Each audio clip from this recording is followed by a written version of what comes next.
Ici, au cœur du Congo, s'étend une terre d'une richesse rare sous nos pas. Un peuple vivant et vibrant. Ici, le cobalt, ce métal bleu, discret mais vital, est le moteur silencieux de l'équilibre du monde moderne.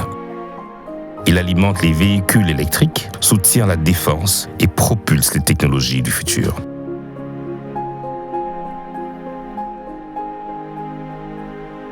Aux côtés du cobalt, le coltan et le germanium façonnent le quotidien de millions de Congolais. Pourtant, au-delà des chiffres, il y a des visages. Plus de 2 millions de Congolais travaillent dans l'artisanat minier.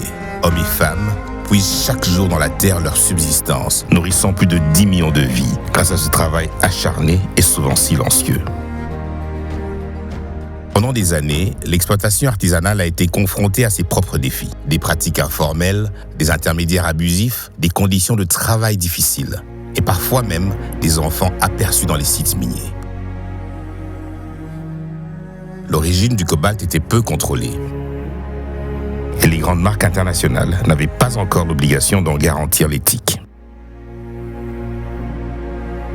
Ainsi, une partie des richesses du Congo s'est longtemps échappée sans créer la valeur qu'elle aurait dû générer.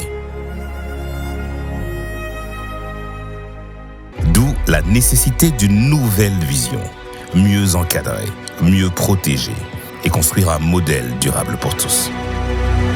En 2019, l'État congolais a décidé d'en faire une responsabilité nationale, de la vision à l'action concrète, financée par le Fonds minier pour les générations futures et créée par l'AGECAMINE en tant que filiale opérationnelle, l'entreprise générale du cobalt est née.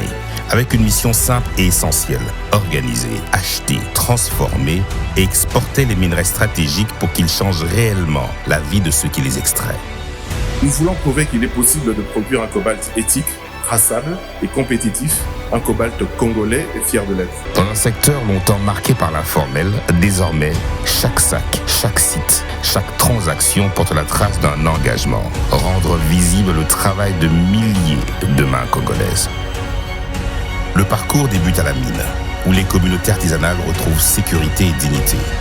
Puis vient l'achat, moment clé d'un commerce transparent où chaque creuseur reçoit la juste valeur de son travail. Ces deux étapes constituent aujourd'hui le cœur du système, un artisanat encadré, reconnu et valorisé. Le stockage, la transformation et l'exportation viendront progressivement compléter ce cible.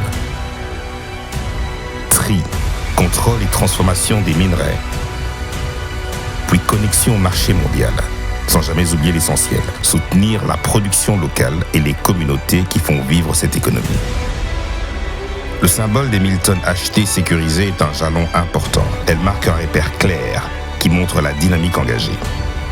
Au-delà de cette avancée, c'est une histoire différente qui s'écrit, celle de milliers d'hommes et de femmes au travail, de familles qui voient s'ouvrir de nouveaux horizons, d'ingénieurs et de mineurs avançant dans de meilleures conditions, celle d'un cobalt congolais qui renaît, se transforme, voyage, relie et respire. Parce que derrière chaque avancée, il y a une vie et la volonté d'un État de faire de la transparence le moteur d'un progrès humain, partagé et durable.